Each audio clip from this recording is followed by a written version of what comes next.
Hello dear friend, স্বাগতম জানাচ্ছি নতুন আরো একটি ভিডিওতে। আমি ইস্তিয়াক খান ঝুমন রয়েছি আপনাদের সাথে। সো আমরা এই ভিডিওতে মূলত MikroC সফটওয়্যারটিকে কিভাবে ইনস্টল করতে হয় সেই প্রক্রিয়াটি দেখব।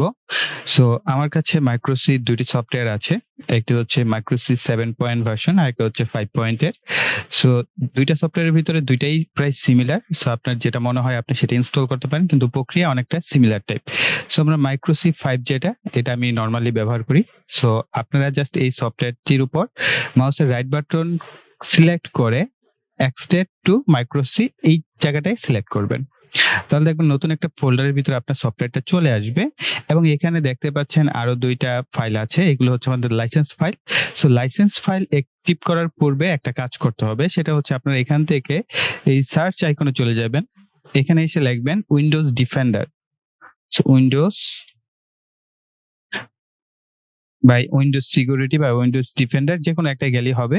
সো আপনারা জাস্ট এখান থেকে উইন্ডোজ সিকিউরিটিতে যান। যাওয়ার পর এটাকে ম্যাক্সিমাম সাইজ করে দিচ্ছি। এখানে দেখতে পাচ্ছেন ভাইরাস এন্ড থ্রেট প্রোটেকশন, এখানে ক্লিক করবেন। করার পর নিচে চলে আসবেন। আসার পর এখানে দেখতে পাবেন যে virus and threat protection settings. So এখান থেকে ম্যানেজ সেটিংসে যাবেন। আমারটা অফ করা আছে। যদি এখানে রিয়েল টাইম প্রোটেকশনটা অন করা থাকে, আপনারা এই রিয়েল টাইম প্রোটেকশনটা অফ করে নেবেন এবং ইনস্টল করার পর অন করে ফেলবেন, কোনো অসুবিধা নেই। তবে যদি এটা আপনার অন থাকে অবশ্যই এটাকে অফ করে নিতে হবে। সো রিয়েল টাইম প্রোটেকশনটা অফ করবেন, করার পর এটাকে কেটে দিবেন।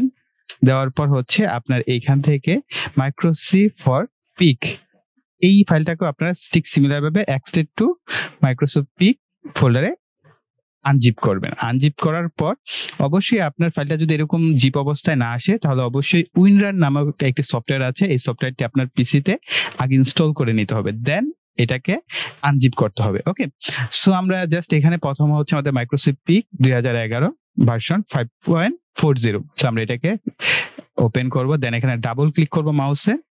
দেন আমাদের ইনস্টল প্রক্রিয়া আসবে, এখান থেকে নেক্সট করবেন। Then I accept the terms of the licence agreement, then next. এখান থেকে install for all user and then next and then next. তারপর হচ্ছে ইনস্টল। সো ইনস্টল এখানে আমরা ব্রাউজ ফাইল চেঞ্জ করতে পারেন, তবে আমি আপনাদেরকে রিকমেন্ড করব কোনো চেঞ্জ করার দরকার নেই, জাস্ট ইনস্টল করে দেন। সো আমাদের সামনে এরকম একটা লোগো চলে আসবে। সো দেন আমরা ফিনিশ করব। এখানে আরো কিছু অপশন চাইবে, যেমন MikroC Pro for Peak 2011 setup. So do you want to install MikroC program suite? ঠিক আছে, এটা যদি আপনি ইনস্টল করতে চান এখানে ইয়েস দিবেন। Then next, I accept the terms of the license agreement, then next and then next and then install, দেন এখান থেকে ফিনিশ। দেন আরো অনেক কিছু চাইবে, সো সেগুলো আমাদের দরকার নাই, জাস্ট এখান থেকে নো করে দিবেন এন্ড ইয়েস। সো আমাদের এই সফটওয়্যারটি এখন ওপেন হবে।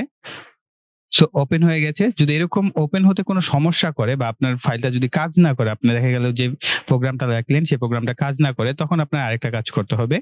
সেটার জন্য আমরা আবার ফোল্ডারে যাচ্ছি। যাওয়ার পর MikroC 5, এখানে আসার পর এই যে আমরা আরেকটা ফাইল 2 নাম্বার ফাইল যেটা ছিল MikroC Pro for Peak, আমরা এটার ভিতরে যাব। এরপরে আবার ভিতরে আরেকটা ফাইল পাবো keygen.x। সো আমরা এখানে মাউসের লেফট বাটন ডাবল ক্লিক করব। করার পর কিছুটা সময় এখানে চাইবে, দেন আমাদের এরকম একটা ফাইল জেনারেট হয়ে যাবে। সো এই ফাইলটা আপনাদের যদি পরবর্তীতে কাজ না করে, অর্থাৎ এই কি ফাইলটা, তাহলে এটাকে কপি করে আপনার এই MikroC ওপেন ফাইল লোকেশন এখানে পেস্ট করে দিতে হবে। ওকে, সো আমরা কোনো কিছুই করছি না, জাস্ট আপাতত এইভাবেই রাখছি। দেন আমরা সফটওয়্যারটিকে যদি ওপেন করি, দেন আমরা এখানে ম্যাক্সিমাম সাইজে নিব। এখানে হচ্ছে আমাদের বেশ অনেকগুলো অপশন দেখতে পাচ্ছেন।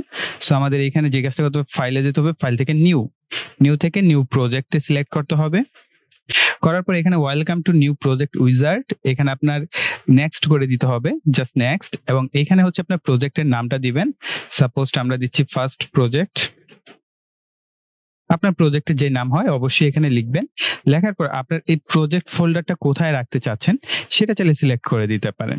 সো আমরা এখানে ব্রাউজ থেকে চাইলে ডেস্কটপ দেখিয়ে দিতে পারি। সো আমরা এখান থেকে যদি ডেস্কটপ দেখিয়ে দিই, দেন নিউ ফোল্ডার করি, এখানে লিখে দিই MikroC কোড এন্ড দেন ওকে। এরপর আপনাকে এখানে আইসির নামটা সিলেক্ট করে দিতে হবে, আপনি কোন আইসিটা নিয়ে কাজ করতে চাচ্ছেন। আমরা পিক 16F877A যদি সিলেক্ট করে দেই, আপনি যে আইসি নিয়ে কাজ করবেন সেই আইসিটা এখানে সিলেক্ট করবেন। এক কথায় এখানে সমস্ত আইসির মডেল আপনি পেয়ে যাবেন, বিশেষ করে পিক আইসির যে সিরিজগুলো সমস্ত সিরিজ এখানে রয়েছে। সো আমাদের 877 এ যে আইসিটা আছে সেটাকে আমাদের একটু খুঁজে বের করে নিতে হবে। সো এই যে পেয়ে গেছি পিক 16 877A। সো এটাকে আমরা সিলেক্ট করব।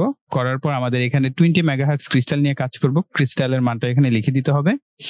সো দেন হচ্ছে আমরা এখান থেকে নেক্সট করে দেব। সো এখানে কোনো কিছু অ্যাড করার দরকার নাই, জাস্ট নেক্সট করবেন এন্ড ইনক্লুড অল ফাইল ডিফল্টে থাকবে, then next and then finish. So আপনার সামনে এরকম একটা উইন্ডো চলে আসবে। এখন আপনি এখানে যদি কোনো প্রোগ্রাম লেখেন তাহলে সেই প্রোগ্রামটা লেখার পর বিল্ড করতে হবে। সো আমরা এখন একটা প্রোগ্রাম নিয়ে নিচ্ছি। সো আমরা একটা প্রোগ্রাম এখানে কপি করে নিয়েছি। সো এখানে যাই থাকবে আমরা ডিলিট করে দিব, দেওয়ার পর কন্ট্রোল ভি করে দিব। সো আমি এই প্রোগ্রামটাকে এখানে পেস্ট করে নিলাম। সো নেওয়ার পর আমরা দেখবো এই প্রোগ্রামটা আমাদের কোড জেনারেট করতে পারে কিনা। সো আমরা তার জন্য এখানে দেখতে পাবেন একটা বিল্ড অপশন। সো আমরা এখানে বিল্ড অপশনে ক্লিক করব। সো আমাদের নিচে লেখা আমরা দেখতে পাচ্ছি আমাদের র্যাম এবং রোম দেখাচ্ছে কত পার্সেন্ট ব্যবহার করা হয়েছে। এরপর এখানে আরো একটা আইকন আছে বিল্ড এন্ড প্রোগ্রাম। সো আমরা এখানে ক্লিক করব। সো এখানে যদি দেখতে পারেন প্রজেক্ট লিংক সাকসেসফুলি, তার মানে আপনার প্রোগ্রামারটি কাজ করছে। ওকে, সো এটা ওপেন হয়ে গেলে এটাকে জাস্ট কেটে দিবেন। সো আমরা এখানে যদি কেটে দেই, এরপর আমাদের কাজ হবে আমাদের যে পিক কিট টু বার্নারটি আছে সেটা আমাদের পিসিতে কানেকশন করে পিক কিট টু সফটওয়্যারটিকে ওপেন করে নিতে হবে। ওপেন করার পর আমরা ফাইল থেকে ইম্পোর্ট হ্যাক্স, ডেস্কটপ এবং আমরা যে নতুন ফাইলটি ক্রিয়েট করেছি MikroC কোড, সো এখানে যদি ডট হ্যাক্স ফাইলটি থাকে তার মানে আপনার প্রোগ্রামারটি ঠিকঠাক মতো কাজ করছে, অর্থাৎ MikroC সফটওয়্যারটি আপনার হ্যাক্স কোড জেনারেট করতে পেরেছে। সো আই থিঙ্ক আপনারা যদি এইভাবে আমার এই ভিডিওটি দেখে ইনস্টল করেন আপনারা ঠিকঠাক মতো ইনস্টল করতে পারবেন এবং এই সফটওয়্যারটির লিংক ভিডিও ডিসক্রিপশন বক্সে আমি দিয়ে দিব, সেখান থেকে আপনারা ডাউনলোড করে দেন ব্যবহার করবেন। সো আমাদের এই ভিডিও এই পর্যন্তই রাখছি। আশা করি ভিডিওটি আপনাদের কাছে ভালো লেগেছে। ভালো লাগলে ভিডিওতে একটা লাইক দিবেন, কমেন্ট করবেন, ভিডিওটি শেয়ার করবেন। আর যারা এখনো চ্যানেলটিকে সাবস্ক্রাইব করেননি চ্যানেলটিকে সাবস্ক্রাইব করে পাশে বেল বাটনটি অ্যাক্টিভ করে দিবেন পরবর্তী ভিডিওর নোটিফিকেশন পাওয়ার জন্য। সো এই বলে এখানে বিদায় নিব। সকলে ভালো থাকবেন, সুস্থ থাকবেন, টাটা।